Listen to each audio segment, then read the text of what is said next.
Now, eventually, when you do that for years, nobody can tell you shit. Now, I'm gonna be honest. Nobody can tell me shit. But that is what I like about confidence. Hey guys, welcome back to my podcast UNMASK, where I connect with myself and people like me, offer story times and lessons I've learned in my life.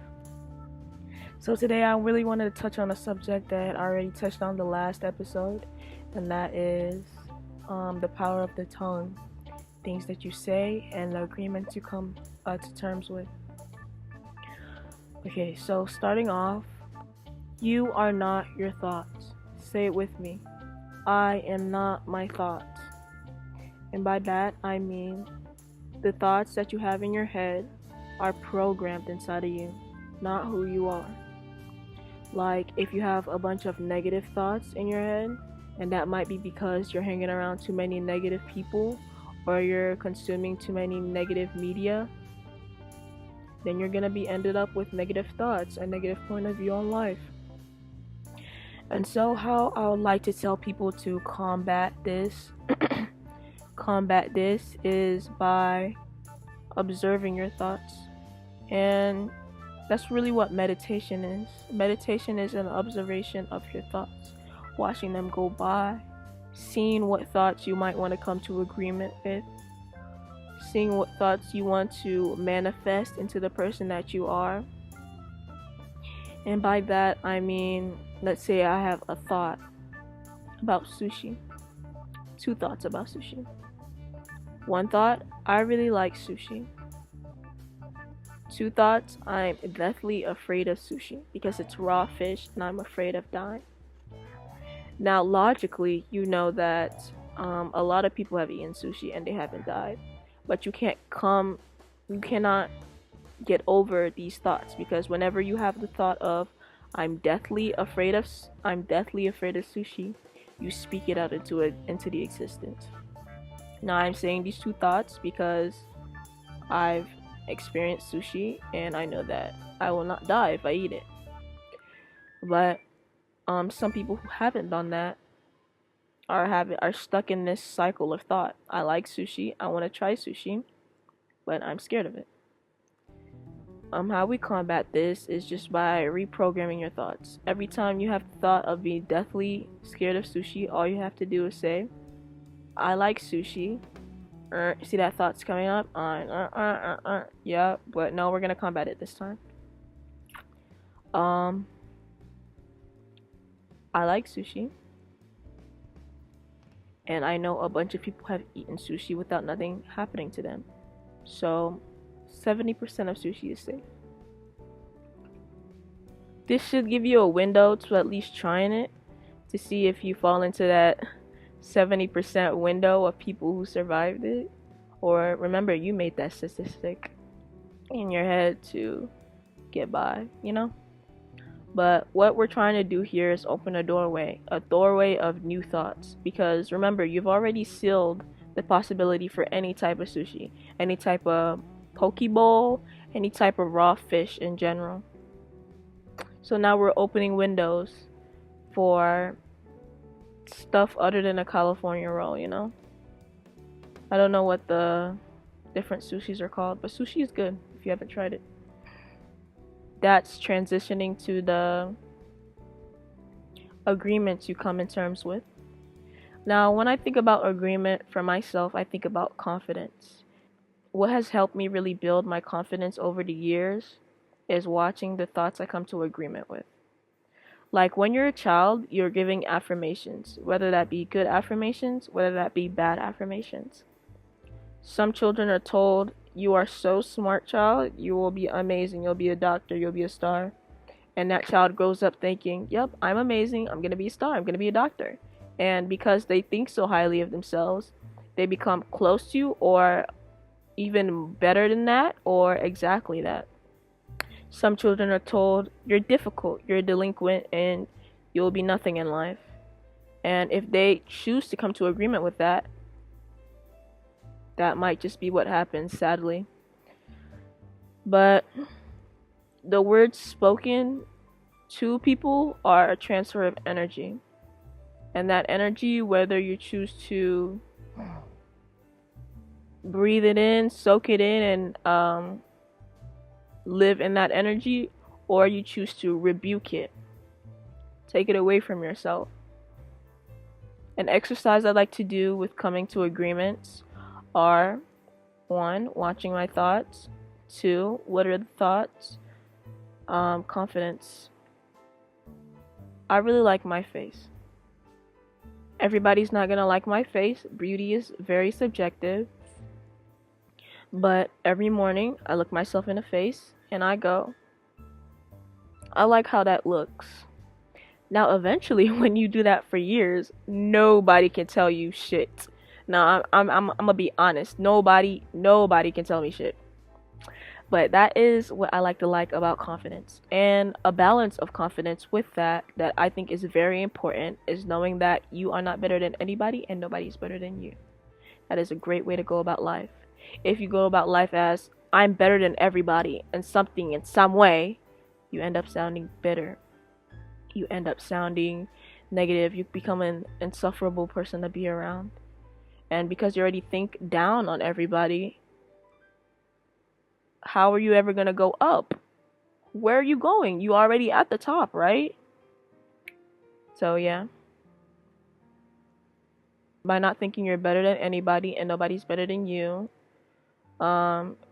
anytime somebody likes to stunt on you or diminish you in any way, you understand yourself so deeply to the point where you know, after them weeks and weeks of affirmations you've been doing, and you're not about to use your hard work to waste, your breath to waste.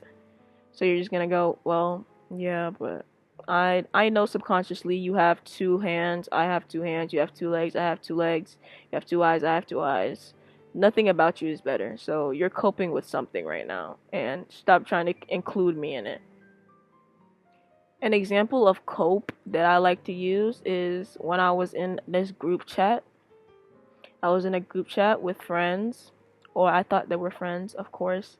My naive ass, I'm always thinking everybody's my friend. But yeah, they were not my friend. They were saying they were my friend.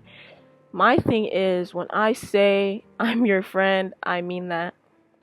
When people say they're my friend, they want to get me comfortable, get me trusting, so they can diminish something, or I can trust them and their opinions, so they can diminish my confidence in some way. I'm just too confident for them. They have to break me down or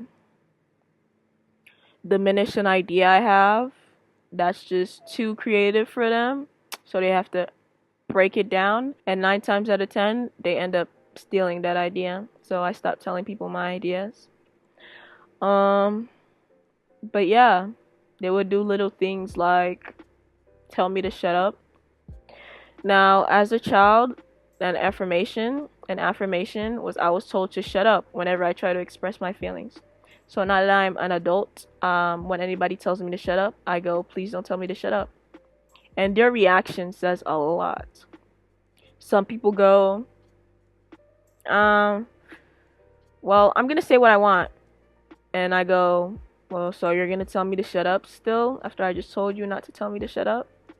And at this point, they have to, their manipulation isn't really working. Remember, they're showing up as my friend. So you have to show up as my friend, or your whole plan is dead. So what happens is that they start to glitch a little bit. And they go, well, I'm not going to tell you to shut up. So, like, what's going on here? And they end up glitching. So that's a very telltale that they are not your friend. They're hiding behind a mask. As you see in my last episode, go check that out. Go check that out. Link in bio. Yeah, they're hiding behind a mask. Some people, they respect it. They go, okay, I'm sorry. In this case, I was younger, so instead of just saying, don't tell me to shut up, I would be like, who are you to tell me to shut up? Or, well, don't speak to me like that. Like, what's wrong with you? Blah, blah, blah, blah, blah, blah, blah, blah. Getting angry, matching their energy. And what ended up happening is that of course, they are relentless people. They're gonna keep trying to disrespect me, and every time I'm gonna make it hard for you to disrespect me. And it would happen in different ways.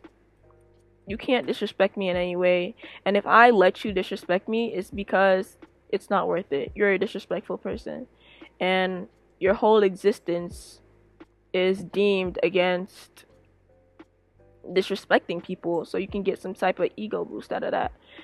And if I'm not arguing with that, it's because I'm seeing you for who you are, and I'm gonna separate myself as fast as possible, because you're rage baiting me at this point, and I don't like being angry, so I'm gonna leave.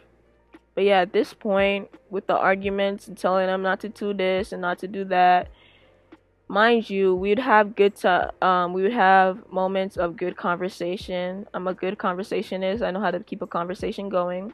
We'd have times of that and connection. But at the end of the day, they did not want to be my friend. They saw something in me that they did not like, so they had to diminish it anytime they had a chance. So what ended up happening is that one time we were having a rebuttal about a small disrespectful incident, and which toppled into you're ugly, you're this, you're that. See, now they're trying to put negative affirmations in my head, because obviously through the years of work I've never really thought of myself as the ugliest. Now they're just trying to diminish me in ways they know how, which is more of an eye opener than anything. In which at that point I just ended up leaving the group chat. Um, Nobody ever made a big fuss of the disrespect from one another, so I guess that was normal for them to be disrespected or to disrespect their friends. We knew each other for about 2 weeks. Bestie, no. And at the end, they were telling me, "We're not your friend. We're not." When I was about to leave, when I was about to make my big, grand, amazing exit, now they want to tell me, "We're not your friend anyways, like, we talk about you." My thing is, when people are fake towards me, I say, who who told you to do that? Like, why did you do that? I don't I don't have any I don't pay actors to act for me. So you pretended that you were my friend, like you took your time out of your day to pretend as you were Emanuela's friend, in which she wasn't really buying it. She was bored and in a group chat,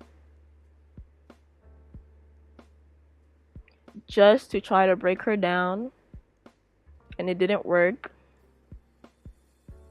I was giving them a lot of my energy, so you took a little bit of my energy. I can't lie. That was good. That was good. That was good. But at the end of the day, I don't feel uglier. I don't feel stupider.